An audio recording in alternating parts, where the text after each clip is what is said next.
Hello, and welcome to the Mastering the Hustle interview series. I'm your host, Joel Calkins, and today I'm joined with Adam Livesay, who is the founder of Elevat-IoT. Adam, thank you so much for joining us. Would you like to kick us off with a little background on who you are and what it is that you do? Sure. Yeah. So first of all, thank you for having me on. Excited to be here. Adam Livesay, one of the founders of Elevate. We are an industrial IoT platform. So what does that mean? We're like a Fitbit for heavy machinery. Okay. You take our technology, you plug it into your machines, and we provide data and insights for you to help run your business more efficiently. Oh, that's fantastic. So you've been doing this for a little over 8 years now, I understand, with Elevate. Take us back to the beginning. What was that initial spark that led you to want to do this and go in this direction? For sure. So my previous life, I was doing electronic controls for heavy machinery. And so this heavy machinery, think like a big street sweeper or a big forestry piece of machinery. They're getting technology deployed on it. We're providing them sensors and controllers and HMIs. And the companies were saying, hey, our machines are becoming more advanced. Can we get that data back to our headquarters? Because we want to know, like, if there's a service issue, maybe we can help troubleshoot it remotely without putting a service tech on the job site, or at least arming the service tech with what they need to be able to go do the job. We thought this existed. We thought we could buy it and we could put it on the machine. And after about a year of trying to find a solution to work, we found out that that wasn't really the case. Now, the Caterpillars and the John Deeres of the world, they're doing this, right? They've invested tens of millions of dollars annually to make this happen. But our customers were the other 50% of manufacturers in the United States that are the smaller players. And they don't have the budget to be able to compete with those folks, but they had the need to be able to have this information to run their business more efficiently. So about 8 years ago, a little bit over 8 years ago now, we decided to start the company and help address this need. That's awesome. So if I was, let's say, somebody in manufacturing or let's say agriculture, construction, and I'm hearing this idea of like data fit. I love that idea of a Fitbit Yeah. for your business. How would I think about, or how should I think about the value that all of that data and services that you provide? How would that benefit my company and help me become more profitable, efficient, that sort of thing? For sure. Yeah. So a couple of things. So we kind of relate it to when companies first plugged into the internet. Previous to that, they're always getting purchase orders. They're getting through like fax machines or snail mail. All of a sudden, they started getting it through emails, right? Mhm. Their business became more efficient. They were able to do more, be able to be more accurate, be able to move faster. Plugging these machines in the internet are having the same type of impact, right? They're not changing the fact that they're servicing the machines. They're changing how they're servicing the machines, right? Maybe they'll be able to get more information before rolling that service truck. Maybe they'll be able to push software out there. Maybe they'll be able to get visibility of how many of the machines are still sitting on dealers' lots, and then what does that mean for their supply chain and their inventory and their manufacturing. They can get ahead of warranty issues with these connected machines. Just like we push software updates to our phones or our TVs or our cars, these companies are doing the same thing, right? They built the machine in 2023. That machine's been in the field for a year. Their new model machine has some software features in it, and they want to push it to the new machines in the field. They have that capability to do that, right? So what's happening is it's providing a whole nother level of connectivity to all these machines out here. The other part of this is our industry faces this massive problem right now, which is we have this aging workforce that's really like in the service, that's all over our industry, but the service part is a real big challenge. And we don't have enough young people that are getting into manufacturing. So what does this mean? This means servicing machines take longer to do, right? Instead of getting out there the next day, maybe you're going to get out there in 4 days. When you get out there, are you capable enough to solve that problem? And then in parallel to that, the machines are becoming even more complex because people that build this construction equipment, the end user, wants technology like we find in our cars. So going from like old mechanical machines to very, very consumer electronic look and feel inside is causing a whole nother layer of complexity when you have to service and maintain those. So, what our OEMs look at is this isn't a feature anymore. It's really a necessity for how they're going to want to run their business moving forward. Yeah, no, I like that. I was actually in a conversation earlier this week, and they were talking about maintenance. And they made the comment that the people operating the equipment, operating the machines, are not the ones that are worried about maintaining it. And so there is sometimes a disconnect from what the people who use it on a daily basis are seeing and doing versus the people that are responsible for making sure that piece of machinery works. And so it sounds like what you can do is help provide more information and more intelligence to the people that are actually responsible for keeping those machines up and running without having to necessarily rely on whoever's operating it to tell them what's going on. So yeah, and then the manufacturer themselves, they can learn from that information, and maybe they can help design a better machine, right? So now they're getting a feedback loop that information's coming in a lot faster, and so that's a big initiative for a lot of our OEMs is how do they get that data from the field back in faster to help them drive the designs for the next year's model. yeah. So I want to go back to something you said earlier when you were talking about trying to find a solution and then coming to the conclusion that that solution didn't exist, and that hence kind of birthed Elevate. As you try to solve for that problem that you found in your previous role, at what point did you realize that it was worth developing a company around to build products around, finding that product market fit, feeling confident that, okay, I've got something here? How did you come to that conclusion? For sure. So, we're in the Pacific Northwest, and one of the things that we were, maybe a little bit concerned about was, are we living in a tech bubble out here? And in the tech bubble, are we ahead of where the industry really is? So what we did is we found peers of ours in other parts of the country. So we looked in the Midwest, up in Northeast Canada, and down in Texas, and we asked them if we could get together and talk about this idea that we had. And we kind of had a really MVP type product for it, right? A real basic type outline of what we wanted to do. And we met with them, and every single one of them said, this is a need. This is a real issue. It's a gap, and somebody needs to do it. So as soon as we validated that just we weren't believing our own stuff, we weren't just out here living in the land of Microsoft and Amazon and Expedia and all these big players, that this is a real problem that's not being addressed for the off-highway manufacturers. We decided to go all in because we knew it was a lot larger than just our customer base out here. This was a nationwide, and now we're finding really a global problem. No, that's awesome. And I like what you said, because you found potential stakeholders, reference clients, what have you, to kind of test the waters a little bit to see, is this a real thing here? Is this a real need?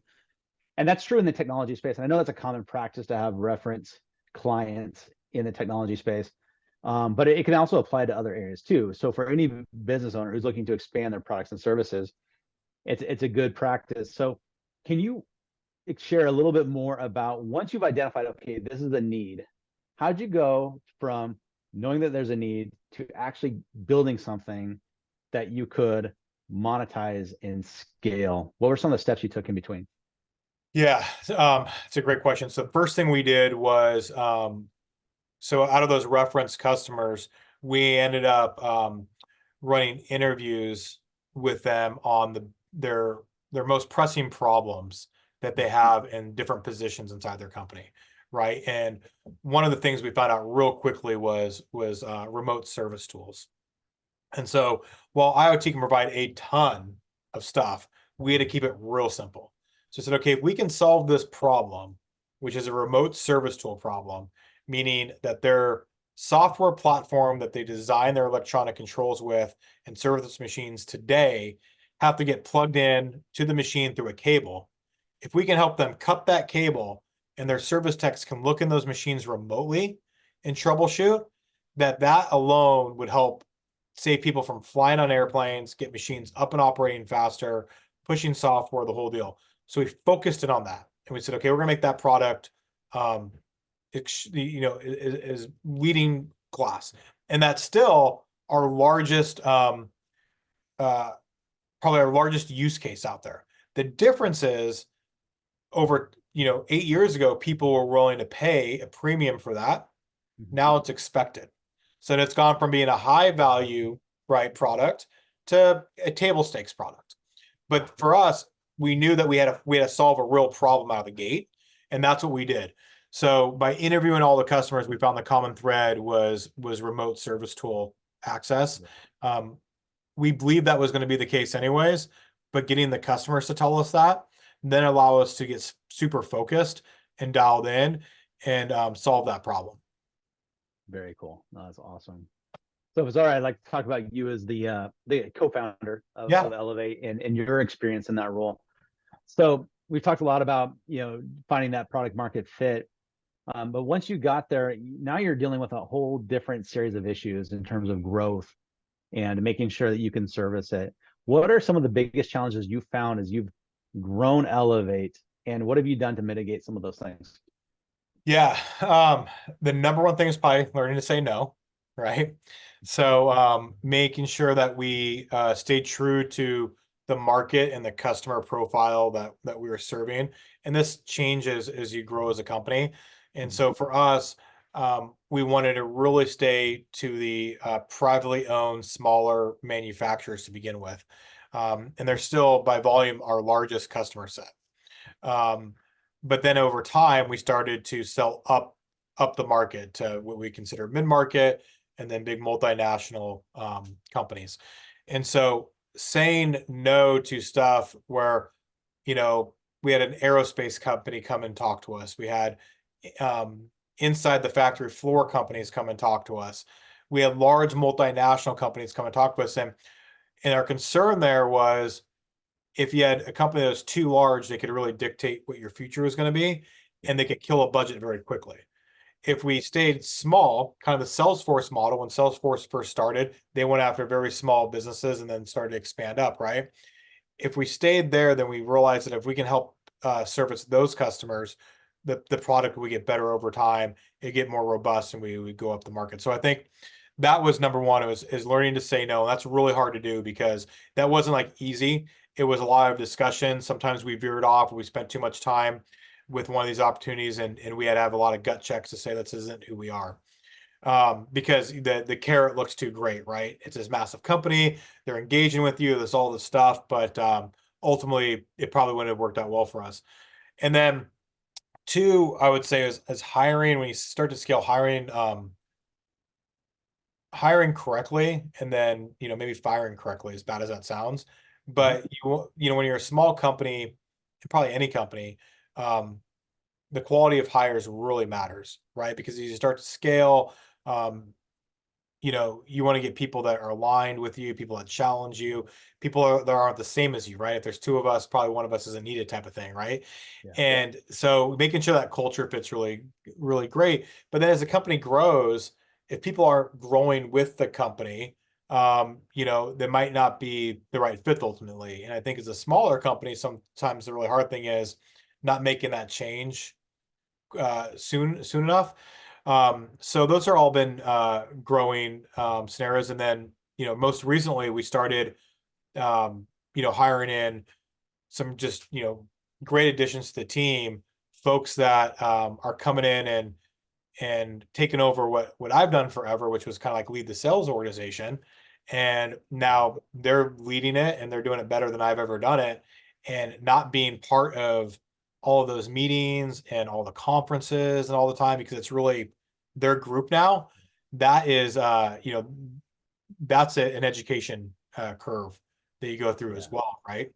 Yeah, no, absolutely. And that's, I think, where a lot of people can get tripped up a little bit, because it sounds like you have been able to successfully go from leading the sales team to hiring people to lead it. And that gives you a different purview in which to lead the company on. How did you go about deciding the right processes and feedback loops to make sure that as you're delegating that out to new people, that things are still kind of humming the way that you would like them to go?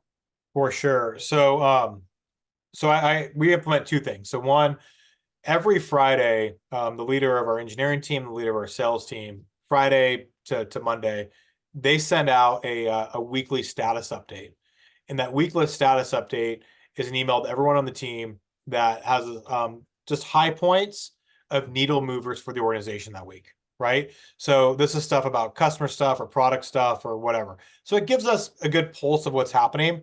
It gives the engineering team to understand what's happening on the commercial side, the marketing team to understand what's happening on the engineering and the commercial and so forth. So we've been doing this for a number of years. So that was kind of put into place. Then when we hired our VP of sales, I worked with this gentleman for a number of years in one of our partners aspect. I really got to know him as a human being and very high integrity, human, high octane professional, right? So we knew it was going to be a good fit. So then we said, okay, let's start to do a weekly kickoff meeting. It's every Monday morning. He's out in Texas. I'm here in Seattle, so it's early for me. We get going before the week goes, because once the week goes, it's off to the races. And we catch up on what's ahead on the week. What does he need help from me? What does he need blockers from me? Different stuff. So it's in the loop. Then every 2 weeks we go through kind of an opportunity funnel review together. So we have a couple touch points throughout the month. And then as an organization, we do a monthly meeting, all hands meeting, because we're all spread out over the country. We come on, we update stuff on product, we stuff in engineering, sales opportunities. The monthly ones are pretty short. They're like 30 minutes. And then it's a check-in. How's everyone doing? All this stuff. And then quarterly, we run a deeper one, right? Where we dump into the financials, we dump into progress, KPIs, the whole deal. So we do try to keep the communication up. And then the other thing is there's just a few, critical KPIs that I care about. As an executive, I care about the quality of our funnel. So I want to understand that what's the size of opportunities that sit inside the funnel. I want to understand what's our gross margin on products. So how is that impacting us? I want to understand our cash. I want to understand AR. I want to understand, collections, stuff that's past 60 days due. So there's stuff that gives me kind of a good idea of the health of the business that I can see real quick. Yeah. No, that's great. So you're talking a little bit about the time that you've saved personally, it sounds like, because you're not going out and flying to these different places because you've got a team that can help, go to the conferences and meet with different clients. That's a learning curve, though, because that's stuff that I love to do. And that was like a little bit different, like, oh, wow, I'm not going to this trade show anymore. Oh, yeah, for sure. So, yeah, it's definitely different.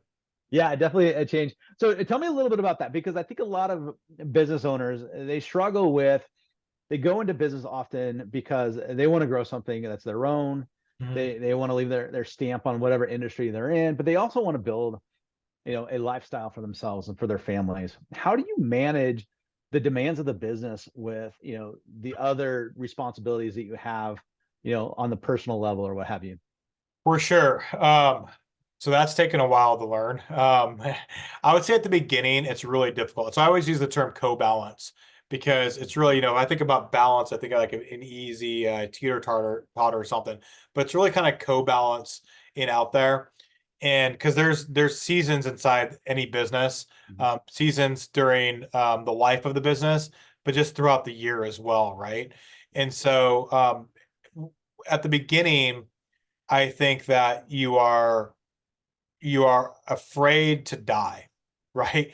Like at the beginning, a good year, you don't know if year one, if year two is going to be like year one, and then you're afraid that year three is not going to be like year two, and you have that piece. At some point, though, you realize that, hey, it's working, right? Mm-hmm. Or if it's not working, you're small enough to make changes and adapt to it, than you are when you become larger. Then I think it's starting to recognize, okay, we've just put in this massive sprint, and it's time to maybe step back a bit. We've been working in the business so long. Now let's start to work on the business, right? We made it past survival point. We feel good that, year four is going to be, as we project or close to it, right? We got some history built up now.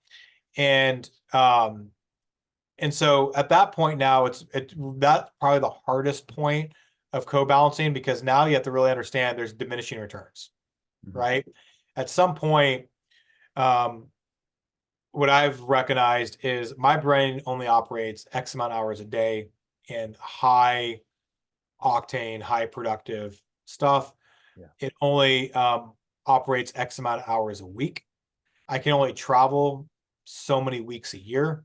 You know, at one point I traveled 40 something weeks in a year. There's no way I could do that now. Right. So Yeah. but being able to understand that, Mhm. also like there's just some simple things that I like to do.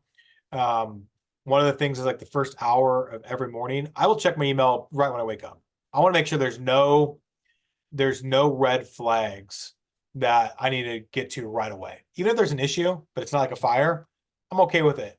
For me, that's coffee and watching CNBC. And I like to do that for like a half an hour, 45 minutes, and just kind of like ease in the morning. And I'm an early riser. That's like 4:30 in the morning, right? Okay. I am, that is a great way for me to start off the day. Hmm. At night, I like not to look at an email typically past like 7 o'clock at night, right on my phone. And so I've actually put a timer where my phone just won't show me my email at that point. I started doing this a few years ago, and it's been nice kind of guardrails. Yeah. I do cheat a little bit on vacations because I like to do stuff where I don't like, well, in a perfect world, if I can go backwards in the time zone, like if you can go to Hawaii, like from Seattle to Hawaii, it's a short distance, right? 5 hours. When I get up, I can get emails out of my email inbox. I can go enjoy the rest of my day of my vacation. Yeah. Right. And my family doesn't get impacted. Yeah. And so there's little things like that. I do, I don't take it when we're out doing family events. You know, I don't take my email. I don't look at it. I don't work in the business on the weekend very much. I do work on the business almost every day. You know, if it's something that I'm strategically thinking about, something I'm planning, you know, but I'm not going to respond to a bunch of emails to our team members or customers on Saturdays or Sundays because I feel like that toll on you is different, right? I think when you work in it and you're doing those things, it can kind of wear you down a bit. When you work on it, it's starting to motivate you, right? You're solving a problem Absolutely. in a process of vision. Yeah.